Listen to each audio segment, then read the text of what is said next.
Belagavi DCC bank ನಿರ್ದೇಶಕರ ಚುನಾವಣೆಗೆ ವಿಚಾರಕ್ಕೆ ಸಂಬಂಧಿಸಿದಂತೆ ಕರ್ತಿ ವರ್ಸಸ್ ಸಾಹುಕಾರ್ ನಡುವೆ ನೇರ ಹಣಾಹಣಿ ಏರ್ಪಟ್ಟಿದೆ.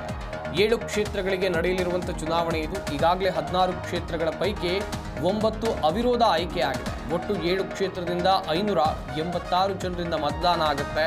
ಸಂಜೆ 4 ಗಂಟೆ ತನಕ ಮತದಾನಕ್ಕೆ ಅವಕಾಶ ಕಲ್ಪಿಸಿಕೊಡಲಾಗಿದೆ. ತೀವ್ರ ಕುತೂಹಲಕ್ಕೆ ಕಾರಣವಾಗ್ತಾ ಇದೆ ಕತ್ತಿ ವರ್ಸಸ್ ಸಾಹುಕಾರ್ ನಡುವಿನ ನೇರ ಹಣಾಹಣಿ. ಬಿಗ್ ಫೈಟ್ ಏರ್ಪಟ್ಟಿದೆ.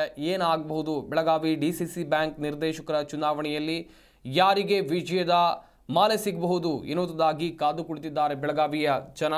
ಅಷ್ಟೇ ಅಲ್ಲದೆ ಇದು ತೀವ್ರ ಹಣಾಹಣಿಗೂ ಕೂಡ ಕಾರಣ ಆಗ್ತಾ ಇದೆ.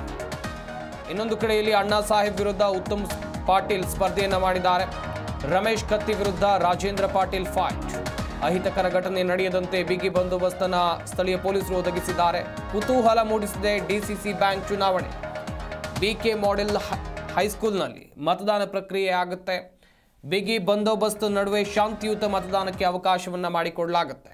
ನಿಪ್ಪಾಣಿ, ರಾಯಭಾಗ, ಹುಕ್ಕೇರಿ, ರಾಮದುರ್ಗ ಮತದಾನ ಕೇಂದ್ರಕ್ಕೆ ಉತ್ತಮ್ ಪಾಟೀಲ್ ಹಾಗೆಯೇ ಅಪ್ಪ ಸಾಹೇಬ್ ಕುಲಗೋಡೆ, ರಾಜೇಂದ್ರ ಪಾಟೀಲ್, ಮಲ್ಲಪ್ಪ ಯಾದವಾಡ ಹಾಗೆಯೇ ನಿಪ್ಪಾಣಿ, ರಾಯಭಾಗ, ಹುಕ್ಕೇರಿ, ರಾಮದುರ್ಗದಿಂದ ನಿರ್ದೇಶಕ ಸ್ಥಾನಕ್ಕೆ ಸ್ಪರ್ಧಿಸಿರುವಂಥ 4 ಬಂದಿದ್ದಾರೆ ಎನ್ನುವಂಥದ್ದು ಗೊತ್ತಾಗಿದೆ. ಜಾರಕಿಹೊಳಿ ಬ್ರದರ್ಸ್ ಪ್ಯಾನೆಲ್ನ ಅಣ್ಣಾ ಸಾಹೇಬ್ ಜೊಲ್ಲೆ ವಿರುದ್ಧ ಸ್ಪರ್ಧೆ ಮಾಡ್ತಾ ಇದ್ದಾರೆ ಉತ್ತಮ್ ಪಾಟೀಲ್.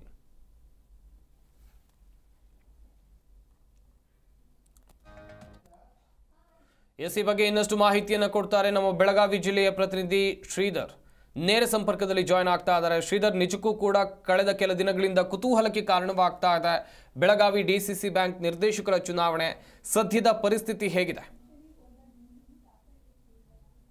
ಖಂಡಿತವಾಗಿಯೂ ಸಂಪತ್, ಏನಂತಂದ್ರೆ ನಮ್ಮ ರಾಜ್ಯದಲ್ಲಿ ಏನಂತಂದ್ರೆ ಒಂದು ಪ್ರಮುಖವಾಗಿ ಬೆಳಗಾವಿ ಕಡೆ ಚಿತ್ತ ಕೊಡ್ಬೇಕಾಗಿ ಅಂದ್ರೆ ರಾಜ್ಯವೇ ಈ ಕಡೆ ಬೆಳಗಾವಿ ಕಡೆ ಚಿತ್ತ ಕೊಟ್ಟ ನೋಡ್ತಾ ಇದೆ ಅಂತ ಹೇಳ್ಬೋದು. ಯಾಕಂತಂದ್ರೆ ಏನೋ ಒಂದು ಡಿಸಿಸಿ ಬ್ಯಾಂಕ್ ನ ಒಂದು ಚುನಾವಣೆ ಇವತ್ತು ಬೆಳಿಗ್ಗೆ 9 ಗಂಟೆಯಿಂದ ಆರಂಭ ಆಗಿರ್ತಕ್ಕಂಥದ್ದು. ಅದ್ರ ಜೊತೆಗೆ ಏನು ಈಗಾಗಲೇ ಏನಂತಂದ್ರೆ ಒಂದು ಜಿದ್ದಿ ಅಂತೇಳಿ ಒಂದು ಜಾರಕಿಹೊಳಿ ಬ್ರದರ್ಸ್ ಆಗಿರ್ಬೋದು, ಮತ್ತೆ ಜೊತೆಗೆ ಒಂದು ಲಕ್ಷ್ಮಣ್ ಸವದಿ ಹಾಗೂ ರಮೇಶ್ ಕತ್ತಿ ಏನಂತಂದ್ರೆ ಒಂದು ಈಗಾಗಲೇ ಅವ್ರ ನಡುವೆ ಫೈಟ್ ನಡೀತಿರ್ತಕ್ಕಂಥದ್ದು. ಮತ್ತೆ ಜೊತೆಗೆ ಏನು ಒಟ್ಟಾರೆಯಾಗಿ ಹೇಳ್ಬೇಕಂದ್ರೆ ಒಂದು 16 ಕ್ಷೇತ್ರದ ಒಂದು ಚುನಾವಣೆ ಅಂತ ಹೇಳ್ಬೋದು. ಅದರಲ್ಲಿ ಏನಂತಂದ್ರೆ 16 ಪೈಕಿ 9 ಈಗಾಗಲೇ ಅವಿರೋಧ ಆಗಿರ್ತಕ್ಕಂಥದ್ದು. ಮತ್ತು ಇನ್ನು ಉಳಿದ 7 ಕ್ಷೇತ್ರದಲ್ಲಿ ಏನು ಇವತ್ತು ಬೆಳಿಗ್ಗೆಯಿಂದ ಚುನಾವಣೆ ಪ್ರಾರಂಭ ಆಗಿದೆ ಅಂತ ಹೇಳ್ಬೋದು. ಜೊತೆಗೆ ಒಟ್ಟು 7 ಕ್ಷೇತ್ರದಿಂದ 676 ಒಂದು ಜನರು ಈಗಾಗಲೇ ಏನಂತಂದ್ರೆ ಒಂದು ಮತದಾನ ಮಾಡಲು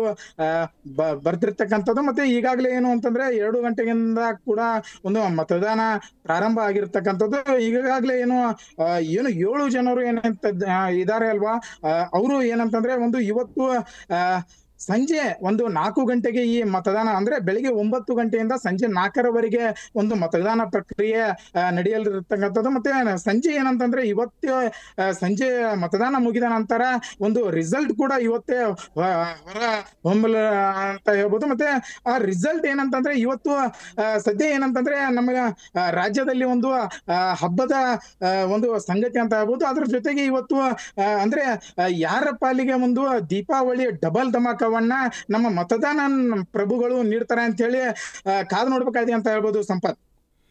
ಶ್ರೀಧರ್, ಇನ್ನೊಂದು ಕಡೆಯಲ್ಲಿ ಗಮನಿಸ್ತಾ ಹೋಗೋದಾದ್ರೆ ಕಳೆದ ಚುನಾವಣೆಗಳಲ್ಲಿ ಬದ್ಧ ವೈರಿಗಳಾಗಿದ್ದವರು ಈ ಚುನಾವಣೆಯಲ್ಲಿ ಸ್ನೇಹಿತರಾಗಿದ್ದಾರೆ. ಇದು ರಣಕಣವನ್ನ ಯಾವ ರೀತಿ ರಂಗೇರಿಸುವಂತೆ ಮಾಡಿದೆ ಅಂತ ಹೇಳಿ? ಖಂಡಿತ ಸಂಪತ್, ಏನಂತಂದ್ರೆ ಒಂದ್ ಕಡೆ ನೋಡಿದ್ರೆ ಏನು MLA ಎಲೆಕ್ಷನ್ ಅಲ್ಲಿ ಏನಂತಂದ್ರೆ ಒಂದು ಅವರೇ ಒಂದು ಇನ್ನು ಅವ್ರವ್ರ ಒಂದು ವಿರೋಧ ಪಾರ್ಟಿ ಅಂತಂದ್ರೆ ಏನು ಅವರ ಈಗಾಗಲೇ ಏನೋ ಒಂದು ರಮೇಶ್ ಕತ್ತಿ ಆಗಿರ್ಬೋದು, ಮತ್ತೆ ಒಂದ್ ಕಡೆ ಏನು ಅಣ್ಣಾ ಸಾಹೇಬ್ ಜೊಲ್ಲೆ ಆಗಿರ್ಬೋದು, ಮತ್ತೆ ಜಾರಕಿಹೊಳಿ ಬ್ರದರ್ಸ್ ಆಗಿರ್ಬೋದು. ಈ ಒಟ್ಟಾರೆಯಾಗಿ ಹೇಳ್ಬೇಕಂತಂದ್ರೆ ಏನು ಜಿದ್ದಿ ಅಂತೇಳಿ ಈಗಾಗಲೇ ಚುನಾವಣೆ ಡಿಸಿಸಿ ಬ್ಯಾಂಕ್ ಚುನಾವಣೆ ನಡೀತಾ ಇದೆ ಅಂತ ಹೇಳ್ಬೇಕು. ಯಾಕಂತಂದ್ರೆ ಇಲ್ಲಿ ವೈರತ್ವವನ್ನು ಯಾವುದೇ ಕೂಡ ಮುಂದೆ ತರಲು ಹೋಗ್ತಾ ಇಲ್ಲ. ಜೊತೆಗೆ ಜೊತೆಗೆ ಇಲ್ಲಿ ಏನು ಪ್ರಮುಖವಾಗಿ ಮುಖ್ಯವಾಗಿ ನಾವು ಗಮನಿಸಬೇಕಾದ ಒಂದು ಅಂಶ ಏನಂತಂದ್ರೆ ಒಂದು ಜಾರಕಿಹೊಳಿ ಬ್ರದರ್ಸ್ ಒಂದ್ ಕಡೆ ಆದ್ರೆ ಒಂದ್ ಕಡೆ ಏನಂತಂದ್ರೆ ಒಂದು ಇನ್ನು ಉಳಿದ ಅಭ್ಯರ್ಥಿಗಳು ಒಂದ್ ಕಡೆ ಆಗಿರ್ತಕ್ಕಂಥದ್ದು ಅಂದ್ರೆ ಲಕ್ಷ್ಮಣ್ ಸವದಿ ಆಗಿರ್ಬೋದು ಮತ್ತೆ ಒಂದು ರಮೇಶ್ ಕತ್ತಿ ಆಗಿರ್ಬೋದು ಮತ್ತೆ ಇವರೆಲ್ಲ ಸೇರಿ ಏನಂತಂದ್ರೆ ಒಂದು ನಾವು ಜಿದ್ದಾಜಿದ್ದಿ ಏನಂತಂದ್ರೆ ಈ ಸರಿ ನಾವು ನಮ್ಮ ಅಭ್ಯರ್ಥಿಯನ್ನ 100ಕ್ಕೆ 100 ನಾವು ಆರಿಸಿ ತಂದೆ ಕೊಡ್ತೀವಿ ತಂದೆ ತರ್ತೀವಿ ಅಂತ ಹೇಳಿ ಈಗಾಗಲೇ ಒಂದು ಪೈಪೋಟಿ ನಡೆದಿರ್ತಕ್ಕಂಥದ್ದು ಮತ್ತೆ ಕೆಲವಷ್ಟು 2 ದಿನಗಳ ಹಿಂದೆ ಅಷ್ಟೇ ಏನಂತಂದ್ರೆ ಒಂದು ಸಾರ್ವಜನಿಕ ವಲಯದಲ್ಲಿ ಕೂಡ ಈಗಾಗಲೇ ಕತ್ತಿಯವರು ಕೂಡ ಒಂದು ಆರೋಪವನ್ನ ಮಾಡಿರ್ತಾರೆ ಒಂದು ನೋಟಿನ ಕಾಂಚನ ಕೂಡ ಏನಂತಂದ್ರೆ ಸದ್ದು ಮಾಡ್ತಾ ಇದೆ ಅಂತ ಹೇಳ್ಬೋದು ಮತ್ತೆ ಜೊತೆಗೆ ಅದೇ ರೀತಿಯಾಗಿ ಒಂದು ಲಕ್ಷ್ಮಣ್ ಸವದಿ ಅವರು ಕೂಡ ಒಂದು ಮಾತುಗಳನ್ನ ಹೇಳಿರ್ತಾರೆ ಒಂದು ಸಭೆಯಲ್ಲಿ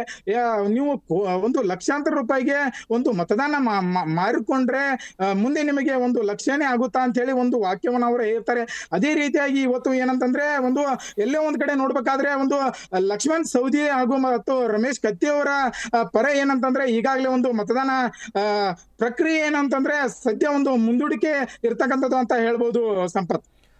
ಥ್ಯಾಂಕ್ ಯು ಶ್ರೀಧರ್ ತಮ್ಮೆಲ್ಲ ಡೀಟೇಲ್ಸ್ಗಾಗಿ.